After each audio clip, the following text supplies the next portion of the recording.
میں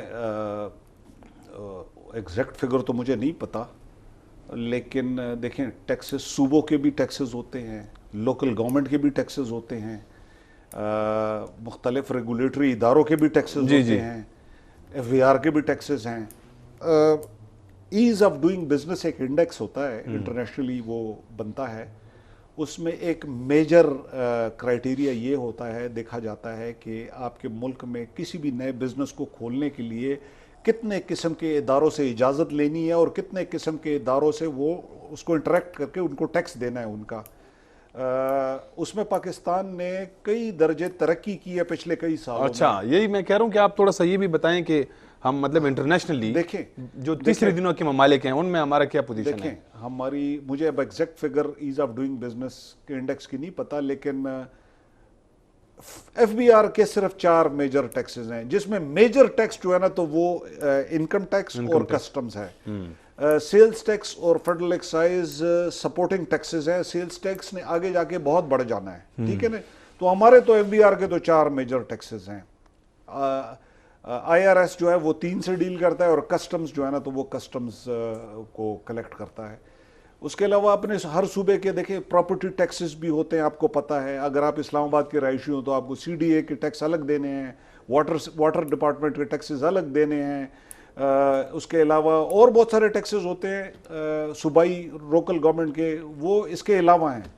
ان کا مجھے اس وقت ایگزیکٹ فگر نہیں معلوم، شاید 20-30 ہوں، 40 ہوں، مجھے کچھ اس کا ایگزیکٹ فگر نہیں پتا۔ اچھا، یہ جو حال ہی میں ایک اور کام شروع ہوا ہے کہ جیسے بجلی کے بلوں کے اندر جو ہے نا ایک ٹیکس ڈال دیتے ہیں، کہ جیسے وہ یعنی آج کل تو بجلی کے بل ایسے آ رہے ہیں کہ آپ کا ایکچول بل جو ہے وہ 4000 ہوتا ہے اور اس میں 6000 روپے ٹیکسز ہوتے ہیں، تو یہ بھی آپ لوگ کر رہے ہیں؟ نہیں جی، یہ ہمارا، آپ میرا خیال ہے فیول پرائس ایڈجسٹمنٹ کی بات کر رہے ہیں، بہت سارے یہ ہر چیز میں آ رہے ہیں نا جی، یہ تو میں بھی دے رہا ہوں رفعت صاحب، آپ اگر واپس گیس کے بلوں میں بھی آ رہے ہیں، گیس کے بلوں میں بھی، جی اس میں بھی آ رہے ہیں۔ یہ میں بھی آپ کی طرح ایک عام ٹیکس دہندہ ہوں، اور مجھ سے بھی بل میں، اگر میرا بل 5000 ہے تو اس میں پچھلے مہینے کوئی 2-3 ہزار کی فیول پرائس ایڈجسٹمنٹ ہوئی ہے، تو وہ سب سے، یہ سب کے لیے ہے۔ جیسے وہ ہم ٹی وی لائسنس کی فیس بجلی کے بل میں دیتے ہیں، تو دیکھیں جب آپ ایز اے بنحیث القوم اگر ٹیکس دینے کے لیے تیار نہ ہونا، تو سب سے آسان طریقہ آپ سے یہی ہوتا ہے کہ آپ سے انڈائریکٹ طریقے سے، بغیر آپ کو کہے ہی آپ سے ہم لے لیں یہ ٹیکس فی الحال۔ تو جب تک کہ آپ خود دینے پہ راضی نہ ہو، تو یہ اسی لیے اس طرح کے بلوں میں پھر ان کو ایڈ کر کے لیا جاتا ہے۔ میں بھی دیتا ہوں وہ ٹیکسز۔ نہیں وہ ٹھیک ہے، میں لیکن روزانہ مہنگائی ہے، روزانہ اب یہ کچھ سیاسی سب یہ سوال ہو گیا ہے، لیکن یہ بھی بات ہے کہ اب آپ دیکھیں روزانہ جو ہے نا تیل کی قیمتیں بڑھ رہی ہیں، روزانہ جو ہے وہ کھانے پینے کی چیزیں کی قیمتیں بڑھ رہی ہیں، یہ بھی ہیں، ساتھ میں جو ہے نا وہ ہماری کرنسی بہت ڈیویلیو ہو گئی ہے، تو ساتھ میں ہم ٹیکسز بھی دے رہے ہیں، تو یہ بیچارے جو ہے نا آخر وہ پشتوں میں کہتے ہیں شوخ عوام ہے یہ۔ دیکھیں اب یہ مہنگائی بڑھنے کے بہت سارے عوامل ہیں۔ ہمارا آپ کو پتہ ہے کہ ہمارا جو یہ امپورٹ بل ہوتا ہے، جن کی پیمنٹ ڈالرز میں ہوتی ہے، ہمارے امپورٹ بل کا ایک سبسٹینشل جو اماؤنٹ ہے وہ ہم تیل کی مد میں پے کرتے ہیں۔ تیل ایک بیسک نیسیسٹی ہے جس کے بغیر ہم گزارا نہیں کر سکتے۔ جی، لوگوں نے ٹریول کرنا ہے، گاڑیوں میں مال لانا لے جانا، وہ بھی گاڑیوں میں تیل لگتا ہے، ٹھیک ہے جی، بہت سارے آپ کے پاور پلانٹس ہیں جن پہ تیل سے چلتے ہیں، انڈسٹریز ہیں تیل سے چلتی ہیں، ساری اکانومی آپ کے تیل کے گرد گھومتی ہے۔ جب تیل کی قیمتیں انٹرنیشنلی بڑھیں گی تو آپ کے ہاں بھی بڑھیں گی، اور اس کا امپیکٹ ڈائریکٹلی کھانے پینے کی چیزوں پہ بھی پڑتا ہے، ٹھیک ہے جی۔ تو یہ جو کرنسی ڈیویلیویشن ہوتی ہے، یہ میرا سبجیکٹ نہیں ہے، لیکن میں آپ کو ویسے ہی اتنا کہہ سکتا ہوں آپ کو کہ گورنمنٹ کے پاس 2 راستے ہوتے ہیں اکانومی کو ریگولیٹ کرنے کے لیے، ایک فسکل پالیسی ہوتی ہے اور ایک مانیٹری پالیسی ہوتی ہے۔ ایک کو اسٹیٹ بینک کنٹرول کرتا ہے اور دوسرے کو finance ministry F B R کے تھرو کنٹرول کیا جاتا ہے۔ ہم کوشش کرتے ہیں کہ جی اپنی امپورٹس بڑھانے کے لیے، جب ہم ایکسپورٹس بڑھانے کے لیے ہم کوشش کرتے ہیں کہ اپنی جو کرنسی ہے اس کو اس لیول پہ لے آئیں کہ ہمارا ایکسپورٹر ہمارا اس سے فیسیلیٹیٹ ہو اور وہ زیادہ ریونیو جنریٹ کر سکے۔ تو یہ کرنسی ڈیویلویشن کا تو اس سے لنک ہے. باقی مہنگائی جو ہے نا جی یہ انٹرنیشنلی بڑی ہے, آپ اس کو ایگری کریں یا نہ کریں, ہر ملک میں مہنگائی بڑی ہے. آپ کو شاید آئیڈیا نہیں ہوگا کہ ترکی میں لیرا پچھلے 2-3 سال میں 3-4 گنا 100 گنا بڑھا ہے. سیم کنڈیشن ہے جی. تو مہنگائی تو ہر جگہ بڑی ہے, اس لیے یہاں پہ بھی بڑی ہے. نہیں یہ تو آپ ٹھیک ہے, لیکن میں ویسے جنرل بات کر رہا تھا کہ آج کل بڑے جو ہے نا وہ لوگ پریشان ہیں. اچھا یہ جو ابھی اسٹیٹ بینک کی آپ نے بات کی, تو حال ہی میں اسٹیٹ بینک کے جو ہے نا وہ ایک امینڈمنٹ بل کے ذریعے سے ان کو بڑی اٹھانومی دی گئی ہے. تو آپ بینگ اکانومسٹ, یہ تو آپ کا وہ شعبے سے مطلب اس کے حوالے سے سوال نہیں ہے, لیکن بینگ اکانومسٹ کچھ لوگ اس پہ تنقید کر رہے ہیں, کچھ لوگ کہہ رہے ہیں کہ نہیں وہ اس سے ہمیں فائدہ بھی ہو سکتا ہے. تو آپ اس بارے میں کیا کہتے ہیں کہ یہ جو امینڈمنٹ بل آیا ہے؟ سر میں نے ایکچولی تو وہ امینڈمنٹ میں نے نہ وہ جو اسٹیٹ بینک والی جو آپ امینڈمنٹ کی طرف بات کر رہے ہیں یہ میری ڈومین سے ہٹ کے کوشچن ہے.